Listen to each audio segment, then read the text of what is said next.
갈보리산 험한 십자가밖에 붙을 게 없습니다. 우리 귀한 찬양팀 너무 감사드리고요. 새롭게 바뀐 우리 촬영 통해서 우리 미디어팀, 우리 태아 형제, 또 김상욱 집사님, 우리 에리 사모님 너무 감사드립니다. 우리 시원 찬양대와 우리 박하멜 목사님, 우리 찬양팀에게 너무나 감사드립니다. 주님의 은혜와 평안이 여러분 모두와 함께 하시기를 주님의 이름으로 바랍니다. 우리는 지금 사순절 순례 여정 한가운데를 통과하고 있습니다.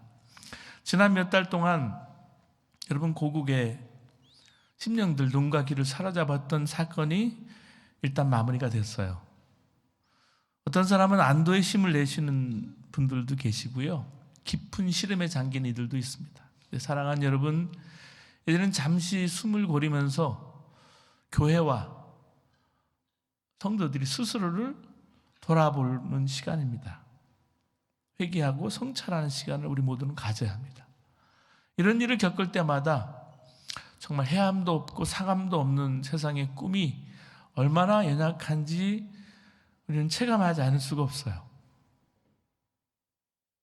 이제 폭풍의 시간은 지났습니다. 폭풍이 남긴 잔재를 치우면서 다시 일어서기를 기도해 주시길 바랍니다. 우리 가운데 드리웠던 분열, 갈등의 어둠을 빛으로 바꾸어야 할 때입니다. 당신의 몸으로 이방인과 유대인들 사이를 가르는 담을 허물고 화목하게 하신 그리스도의 마음이 우리 가운데 임해야 합니다.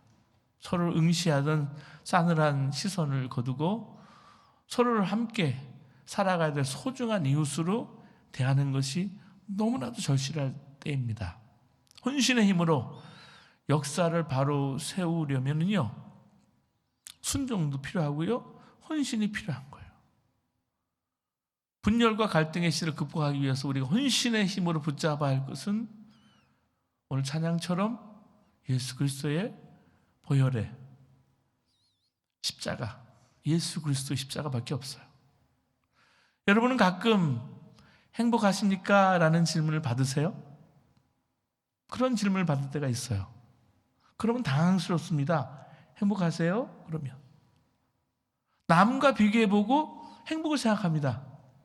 제가 동남아에 갔더니요, 행복하지 않을 수가 없어요. 제가 99년에 미국에 선교사로 와서 남미에 갔더니요, 행복하지 않을 수가 없어요. 청년들을 데리고 가서 여러분 도미니카, 페루 아이들, 가난하게 사는 아이들 보면요, 행복하지 않을 수가 없어요. 그리고 그러면 가진 것, 집이나 돈, 명예, 자녀들의 조건, 환경이 좋으면 행복하다는 생각이 들고요, 그렇지 않으면 행복하지 않다고 생각을 해요. 돌아보면 내 자신으로는 그런 조건과 환경이 완전한 적이 없었습니다. 그러면 불행하다고 생각을 해요. 힘들 때 목회를, IMF 때 목회를 제가 하면서 이런 조건에서 어떻게 목회를 할까? 지금도 여러분 우리가 살아가는 미국이 가장 좋은 조건인 것 같지만 정말 조건으로 보면 너무나 어려운 시대를 지나가고 있어요. 예수님이 내 삶을 인도하신 것을 생각하면 행복합니다. 감히 근데 대답을 해요. 예, 내가 주님 때문에 행복합니다. 여러분은 어떠세요? 행복하세요? 스스로 꾸며서 하는 말이 아니고 진짜 행복한지 한번 물어보세요. 여러분 안에 행복의 이유가 분명한가 하는 것입니다. 여러분, 예수님이 더 이상 내가 들어서 아는 분이 아니고 내 마음에 행복을 주는 살아계신 분이, 내 안에 계신 분이 중요해요. 저는 풍요한 삶을 꿈꿨습니다. 가난하게 자라서 그런지 가난하고 고생하는 목사의 삶이 너무너무 싫었어요. 특히 이사하는 게 너무 싫었어요. 이사를 제가 70번 이상을 했거든요. 초등학교 때만 7번 전학을 했어요. 국민학교 때. 생활기록부가 너덜너덜해요. 학교를 다니기도 하고 안 다니기도 했어요. 이 집에 얹혀 살기도 하고 저 집에 얹혀 살기도 했어요. 배가 고파서요, 거짐이 너무너무 많이 나서 점심에 나가 수도꼭지를 계속해서 먹었던 적이 있거든요. 선생님이 붙들고 울더라고요. 그래서 힘들었어요.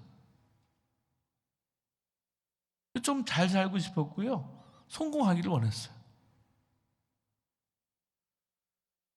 근데 성공한 목사기를 바랐는데요. 그 길을 가면 저는 행복하지 않았습니다. 오히려 과중한 스트레스로 내면이 무너질 때가 있었습니다. 그때 목사님은 행복하십니까? 라는 질문을 받았다면 분명하게 대답하지 못했을 거예요. 행복의 이유가 불분명했고요. 잘못되어져 있었기 때문입니다. 그런데 내 안에 계신 주님이 분명하고 내가 사는 것이 아니라 내 안에 주님이 사는 거예요. 어려운 일이 없어지고 고민거리도 없어졌기 때문이 아니에요. 어려운 일은 여전히 있고요. 고민거리가 있어요. 여러분 잘 때 그냥 주무세요? 고민이 없으세요? 왜 고민이 없어요? 생각해보면 할 일은 예전보다 훨씬 많아졌고요. 감당해야 될 책임도 커집니다. 목회도 그렇고요. 교회도 그렇고 가정도 그래요. 근데 행복감은 놀랍게 깊어지는 경험을 하게 하시는 거예요. 예수님께서 내게 나와 함께 하심이 믿어지기 때문에.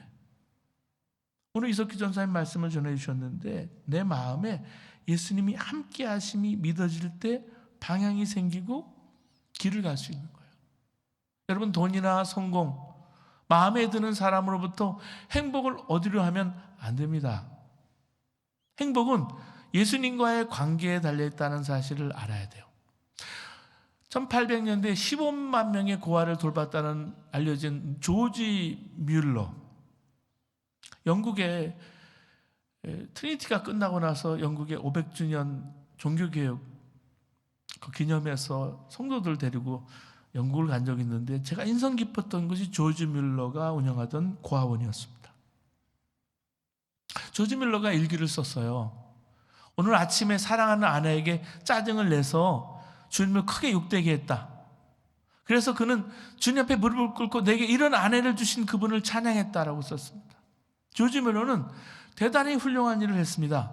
근데 수많은 고아들을 먹이고 입혀야 되는 그 무거운 책임감 때문에 스트레스에 눌려서 가까운 사람들과의 관계가 깨지고 자신의 건강도 나빠지는 일을 겪어야 했습니다. 사람들이 칭찬하는 사역이 행복을 주는 것이 아니라는 것을 알게 되었어요. 조지 뮬러가 이 딜레마를 어떻게 극복했을까요? 일기에 그는 이렇게 썼습니다. 이전 어느 때보다 분명히 깨닫는다. 내가 날마다 가장 먼저 그리고 가장 힘써야 할 큰 일은 내 영혼을 주 안에서 행복하게 하는 것이다.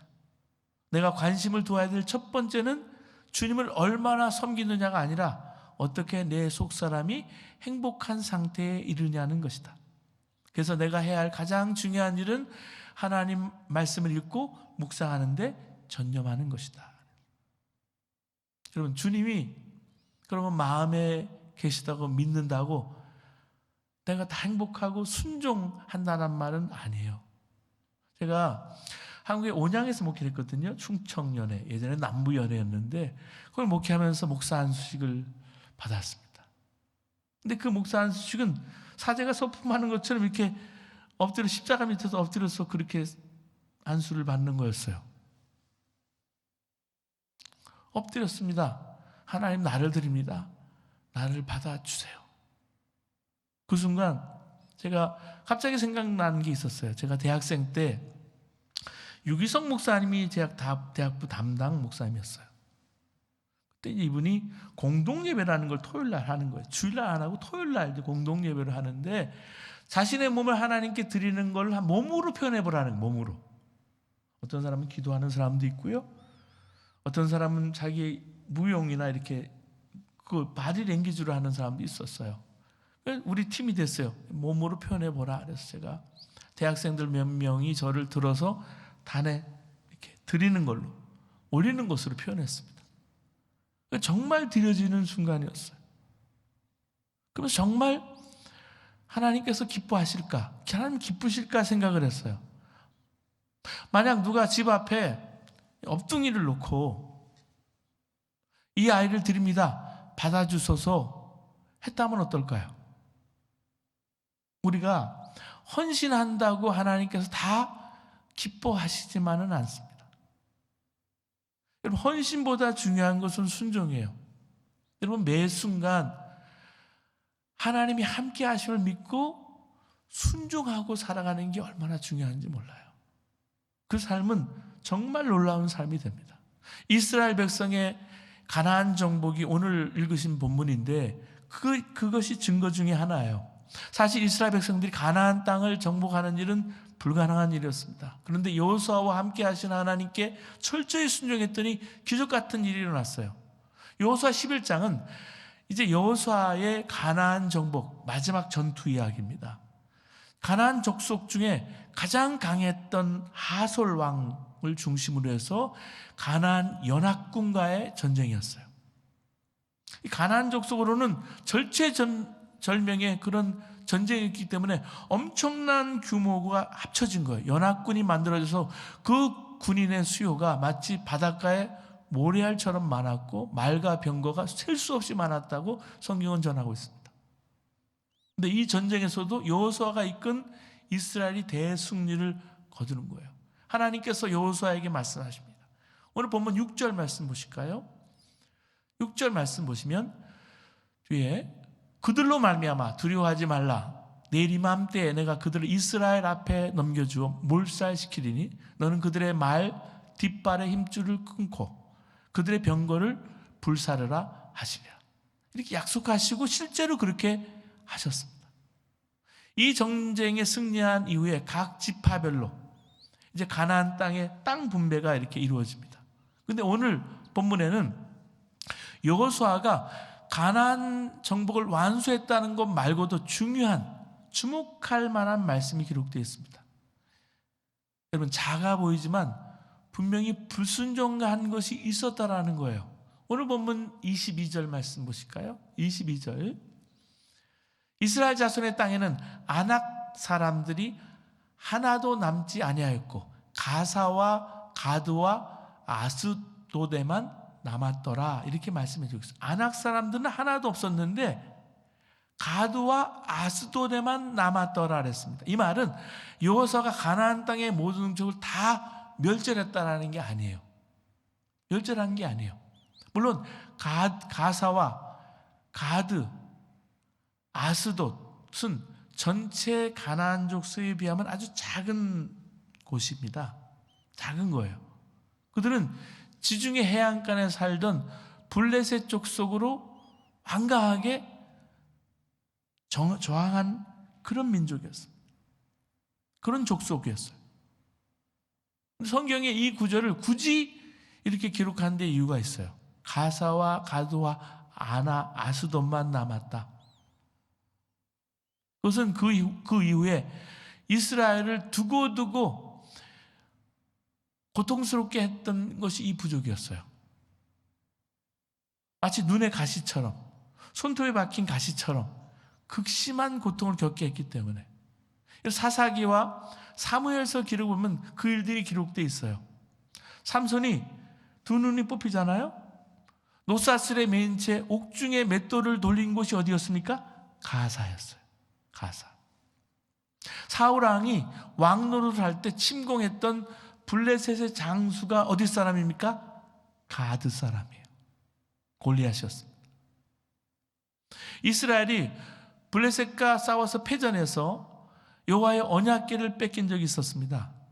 그 여호와의 언약궤를 둔 곳이 아스돗에 있는 블레셋의 신전이었어요. 이게 블레셋의 가사, 가드, 아스돗이 이렇게 가시 역할을 한 거예요. 더욱 두려운 것은 이들이 섬기는 각종 우상들을 이스라엘 백성들이 따라 섬기다가 결국 파멸에 이르게 된 겁니다.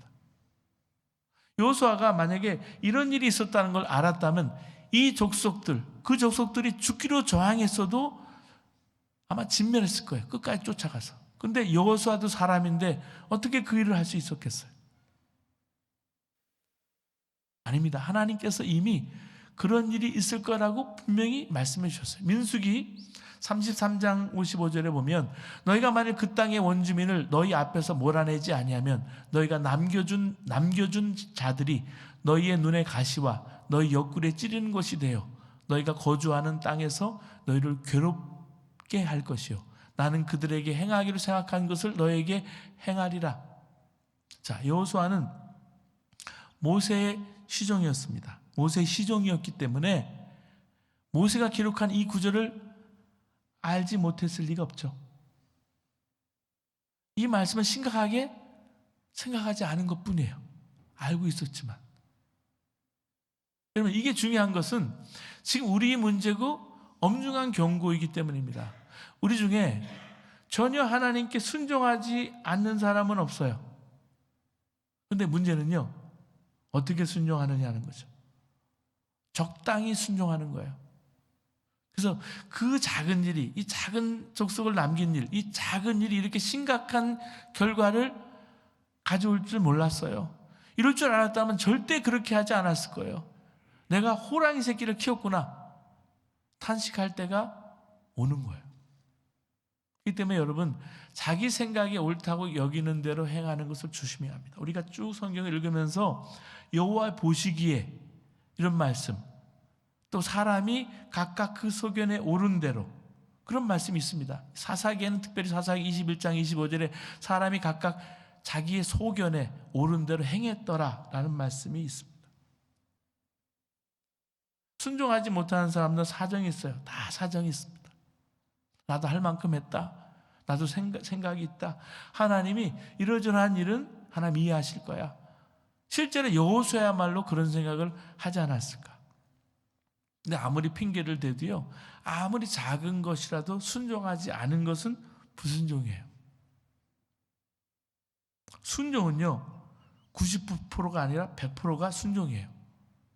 그렇기 때문에 아무리 옳은 말을 했어도 자기 마음대로 말하고 아무리 옳은 일을 했어도 자기 마음대로 행동했다면 조심해야 합니다. 한국이 여야야로 나눠서 헌법재판관에서 발표를 읽을 때 저는 정말 얼마나 기도했는지 몰라요. 할렐루야 아멘 할 뻔했어요. 정말 옳은 일을 했다고 자기 마음대로 하고 자기 마음대로 행동하는 사람들이 세상에 너무나도 많아요. 그건 순종이라고 말할 수 없는 것이기 때문입니다. 하고 싶은 대로 한 것이 무슨 순종이에요? 우리 명심해야 합니다. 마음대로 말하고 마음대로 행동한 것 때문에 값비싼 대가를 치르고 사는 거예요. 지금 적당히 순종하면 앞으로 자식뿐만 아니라 후손들이 수치와 고통을 겪게 된다는 거예요. 여러분 그렇잖아요? 한 사람이 자기 옳은 대로 행한 것 때문에 많은 사람들이 수치와 고통을 당하는 거예요. 미국도 마찬가지고요. 한국도 마찬가지예요. 우리가 할 일은 순종하고 또 순종하는 것입니다. 우리에게는 왕이 계시기 때문에. 그리고 하나님의 뜻은 우리와 생각과 너무나도 다르기 때문입니다. 왜 하나님의 뜻을 물어보지 않고 자기 마음대로, 자기 생각대로, 자기 소견에 옳은 대로 합니까? 그리고 순종으로 포장을 하는 거예요. 꼭 순종하지 않은 것이 있을까? 그렇다고 노심초사해서 그렇게만 살라는 게 아닙니다. 우리가 온전히 순종하려면 사실 한 가지만 순종하면 분명해져요. 예수님을 내 마음의 왕으로, 주님으로 영접하는 거예요. 이게 순종 중에 순종입니다. 한 교인이 계시록 3장 20절을 읽고 있었습니다. 이미 주님이 내 안에 계신데 여전히 주님이 문 밖에서 내 마음의 문을 열기를 기다리고 계신다. 내 마음에 주님이 계신데 계시록 3장 20절에 보면 내가 내 마음의 문을 열면 그에게로 들어가서 그와 함께 먹고 그와 함께 교제한다는 말이 있어요. 이걸 어떻게 이해해야 되느냐? 질문하는 거예요. 답이 뭘까요? 완전한 순종입니다. 순종이 안 되면 내가 진정으로 주님을 내 마음의 왕으로 주님을 영접한 게 아니에요. 내 생각이 다 따로 있어요. 내 의지가 다 따로 있는 거예요. 여러분의 집에 누군가 들어오게 해서 함께 사는 게 얼마나 큰 일입니까? 여러분 친척 중에도요, 집에 일주일, 열흘 같이 있다고 생각하면 그게 쉬운 일이에요? 큰일이에요. 누구와 결혼하는 것은 더 큰 일이죠. 더 큰 일이죠. 그런데 예수님을 마음에 영접하는 것은 이건 비교도 할 수 없는 문제입니다. 중요한 것은 예수를 영접하는 것이 말로만 그치지 않는 거예요. 그러면 온전히 순종하게 되고요, 온전히 순종해 살게 됩니다. 예수사랑 교회는 그렇게 크지 않은 교회예요. 어려운 고비고비를 넘고 실리콘밸리에서 이 골짜기를 함께 걸어가고 있어요. 제가 팬데믹 때 너무 어려우니까 네트워크 교회를 처음에는 동부, 서부, 중부에서 같이 예배를 드렸어요. 그 성도들이 어제도 일본에서 전화가 왔어요. 어려울 때 헌금하고 교회를 세웠던 교인이에요. 지난번에 같이 예배드리던 분을 홍콩 가서도 만나고 싱가포르 가서도 만났어요. 다 네트워크의 교인들이었어요. 교회 안에 교회, 온라인 교회를 개척하면서 주님께 드린 의미 있는 순종이 하나 있다면, 내가 주님의 손과 발이 돼서 내가 어디 있든지 상관하지 않고 섬기면서 선교하는 공동체로 세워지는 거예요. 이 작은 순종에 하나님께서 엄청난 은혜를 부어주고 계신 것을 늘 느낍니다. 작년에도 어려운 중에 교인들이 지난번에 재정부장님 한 25,000불 이상을 헌신하셨더라고요. 그리고 한 2주 전에 스몰시드와 또 트리니티 미션 인터내셔널을 통해서 우리 교회를, 우리 교회를 섬기던 우리 임미영 선교사님, 박지연 우리 선교사님 섬기는 888 클럽의 사장님이, 이분이 캐톨릭이신데 제가 난민을 위해서 오랫동안 기도했는데 난민과 스포츠 선교를 위해서 25,000불을 또 헌신해 주셔서 10군데 이상을 도왔어요. 그냥 통로가 됐을 뿐이에요. 주님이 손과 발 대서 하게 하시는 거예요. 돈이 문제가 아니고요, 하나님이 순종 위에 은혜를 주시고요, 기름을 부어주시는 것을 느낍니다. 사도 바울은 빌립보서 2장 12절에 항상 복종하고 두렵고 떨리는 마음으로 살라고 했습니다. 이 말씀이 이루어지는 거예요. 말을 함부로 하지 못하고 어떤 결정이나 행동에도 임의로 하지 않는 거예요. 그래서 전에는 어려운 일, 급한 일이 일어날 때만 예수님이 생각됐어요. 목사는요, 늘 예수님만 생각할 것 같아요? 제가 예수님을 얼마나 생각할까 직접 봤더니, 퍼센테이지로 생각해 봤더니 처음에 5%도 안 되더라고요. 하루 종일 내가. 근데 예수님을 정말로 여러분 수시로 생각하고 아침에도 2시간 이상 성경 읽으면서도 여러분 예수님 생각하고 그 말씀이 그대로 이루어지도록 기도하면서 또 보고, 이전하고 다르게 그러면 담대하고 평안하고 감사하는 사람이 되는 거예요. 조건이 문제가 아니고 환경이 문제가 아니고 무엇보다 오직 사랑만 하며 살고 싶어 하는 거예요. 여러분은 사랑하고 사십니까? 사랑만 하며 사십니까? 저는 무엇이 하나님의 뜻일까 고민할 때가 많습니다. 성경을 읽어도 상충되는 부분이 많습니다. 그래서 하나님 뜻대로 살자면서 성경 가지고 싸우는 일들이 일어나요. 도대체 어떤 성경 구절을 선택해야 합니까? 장로교에서는 이 성경 구절을 이렇게 선택해서 하나님 모든 사람이 구원받기로 결정됐다, 예정됐다, 이렇게 얘기하고, 하나님 우리에게 자유의지를 주시고 책임을 주셔서 우리로 하여금 하나님 앞에, 하나님 우리에게 먼저 주신 은혜에 내가 선택하고 내가 응답할 수 있는 은혜를 내가 주셨는데 이 말씀이 옳습니까? 그때 성령께서 깨우쳐주신 것은 가장 큰 계명을 지키면 모든 계명을 지킨 것이라는 말씀이었습니다. 마태복음 22장의 한 율법사가 율법 중에 어느 계명이 가장 큽니까? 물었을 때 예수님이 대답하시죠. 내 마음을 다하고 목숨을 다하고 뜻을 다해서 주 너의 하나님을 사랑하라 하셨으니 이것이 크고 첫 번째 되는 계명이요, 둘째도 그와 같으니 내 이웃을 내 자신같이 사랑하라 하셨으니 이 두 계명이 온 율법과 선지자의 강령이니라. 사랑이 가장 큰 계명이라는 겁니다. 사도 바울은 그래서 피차 사랑의 빛 외에는 아무에게든지 아무 빛도 지지 말라. 남을 사랑하는 자는 율법을 다 이루었느니라 라고 말씀해 주고 있습니다. 그러니까 우리의 착한 행실이 사랑이 돼서 사람들에게 비춰서 그게 설득력이 있어서 하나님이 그렇게 하시는 사람들을 보고 저 사람들이 하나님 믿는 사람이구나. 그래서 빛과 소금의 역할을 감당하라는 거예요. 하나님께 영광을 돌리라는 거예요. 그래서 shine for Oakland, 우리 shine for others, 다른 사람들에게 빛을 비치게 하라는 거예요. 찬양만 중요한 것이 아니라 그 찬양을 부르는 사람들의 삶을 통해서 커뮤니티가 변하고 주님 앞에 청년들이 돌아오는 거예요. 정말 그랬습니다. 어떤 사람을 10년이나 20년이나 30년 후에 다시 만날 때가 있어요. 한국을 가시잖아요.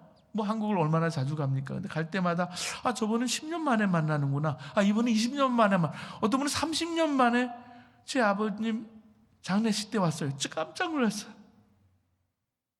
어떻게 알고 왔는지. 가장 후회되는 건 뭐냐면 그와 함께 있을 때 그를 더 사랑하지 못했던 것밖에 없어요. 후회된다면. 사랑하는 여러분, 우리 남은 삶에 주님이 원하시는 게 뭘까요? 사랑만 하는 거예요. 제가 산타마리아에서 베델 교회를 섬겼는데, 여기도 베델 교회가 있지만 어느 주일에 2000년 초반에 방문한 가정들이 있었습니다. 부부와 두 딸이었는데 한국에서 LA를 통해서 먼저 이민을 와서 순복음교회를 섬기다가 이제 산타마리아에 온 거예요. 이분들이 체류 신분이 분명하지 않았습니다. IMF 이후에 큰 체육사를 동대문에서 운영을 하다가 부도가 나서 어려워진 거예요. 어린 딸과 딸 둘을 데리고 미국에 왔습니다. 첫날 와서 예배당 앞에서 제가 기도를 해달라 해서 기도를 해주는데 얼마나 우는지 몰라요. 두 부부가 오랫동안 일을 했습니다. 일식집에서 오랫동안 일했어요. 일식집에서 일하는 게 쉽지 않아요. 산타바에 자리를 잡고서 일식집을 운영을 했습니다. 작년 말에 아내 권사님이 갑자기 배가 아파서 의사한테 갔는데 역류성 식도염? 그거라고 판정을 내리는 거예요. 근데 아무래도 이상한 거예요. 그래서 딸이 인터넷을 찾아보고 그 둘째 딸이 LA에서 와서 좀 사진을 찍어보자. 췌장암이었습니다. 의사도 겉으로 봐서 모르는 거예요.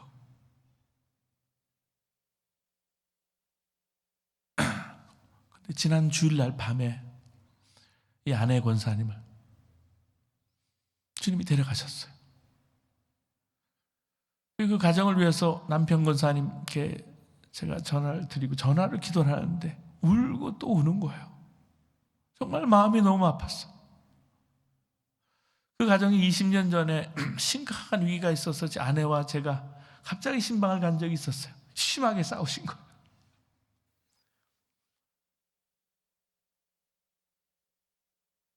우리는 너무나 많은 실수를 하고요, 실패를 경험합니다.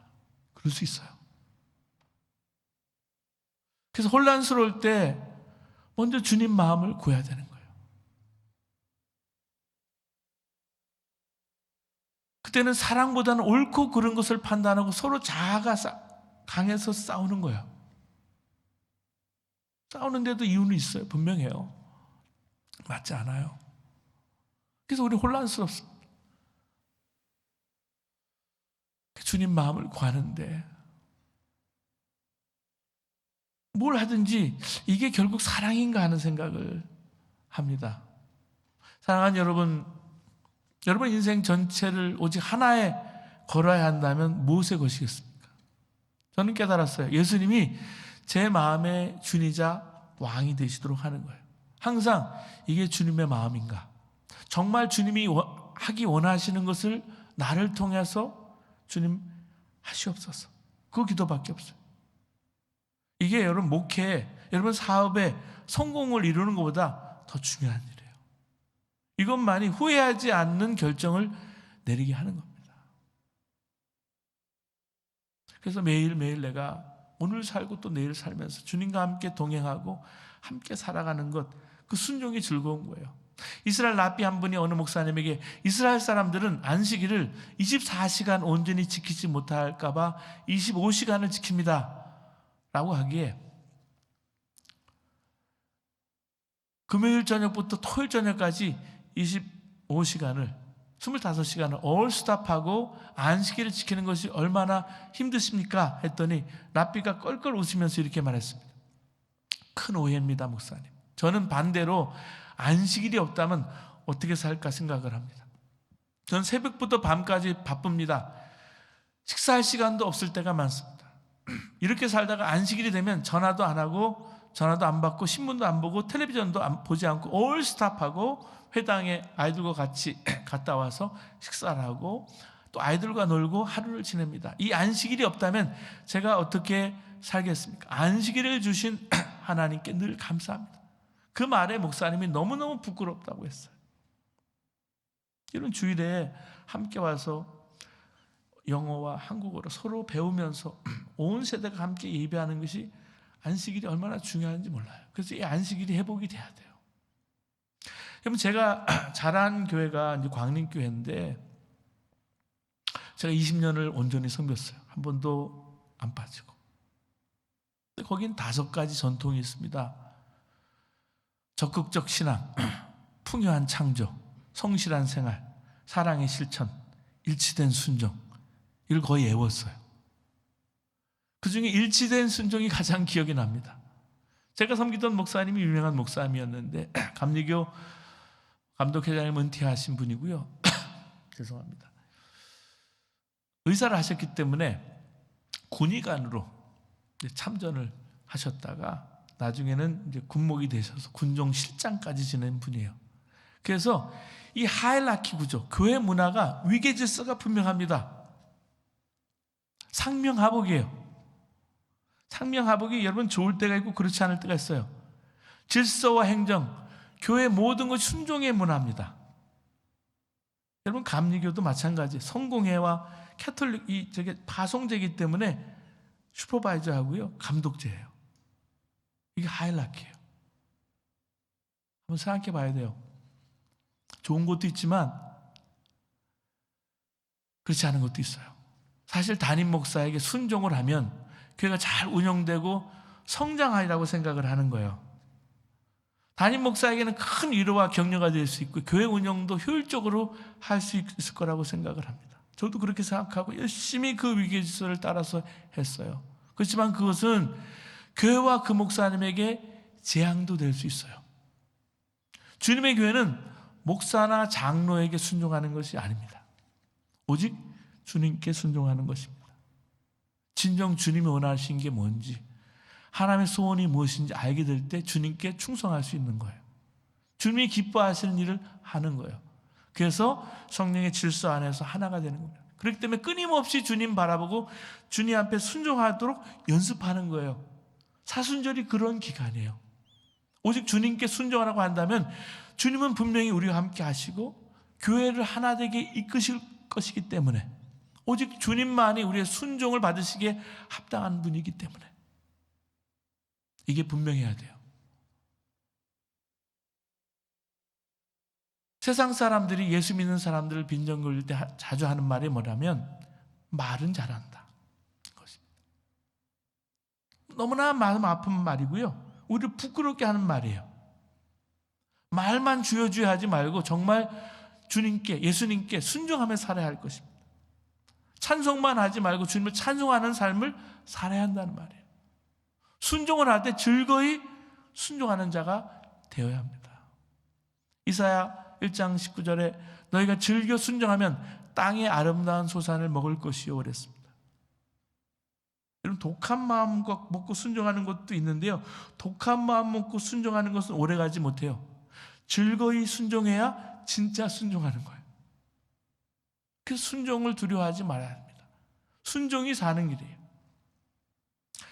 케냐의 이문미 선교사님 보면 참 은혜가 있는 분인데, 아프리카 선교사로 이분이 부름을 받고 순종하기로 결단하고 파송받기 위해서 조용기 목사, 이분이 이제 순복음에서 파송을 받았는데, 조용기 목사님 앞에 면접을 볼 때 위험한 곳도 갈 수 있겠느냐 질문을 받은 거예요. 그때 이 이문미 선교사님이, 제가 신학교를 다닐 때 어떤 교수님이 이런 말씀을 하셨습니다. 하나님의 뜻이 있는 곳이면 그곳이 가장 안전한 곳이고, 하나님의 뜻이 없으면 그곳이 가장 위험한 곳이라고요. 저는 지금 아프리카에 가지 않으면 위험합니다. 제가 아프리카에 가는 것이 하나님의 뜻이기 때문에 저에게 아프리카가 가장 안전한 곳입니다 라고 대답을 했어요. 여러분, 안전한 곳이 하나도 없더라고요. 한국에 있어도 미국에 있어도, 남미를 가도 아시아를 갔다 와야 돼요. 주님을 진정 사랑하는 사람에게는 순종이 결코 어려운 일이 아니에요. 오히려 불순종이 어려운 사람입니다. 여러분, 그렇습니다. 독한 마음 먹고 순종하는 거 오래가지 못해요. 즐거이 순종해야 오래 할 수 있습니다. 이처럼 기쁨으로 순종하는 일은 내 안에 계신 주님과 날마다 동행하며 교제하며 사는 것입니다. 우리의 남은 산 오직 사랑만 하며 순종만 하며 살아가기를 주님의 이름으로 축원합니다. 순종이 부담이나 두려움이 아니라 엄청난 기대와 기쁨이 되기를 주님의 이름으로 축원합니다.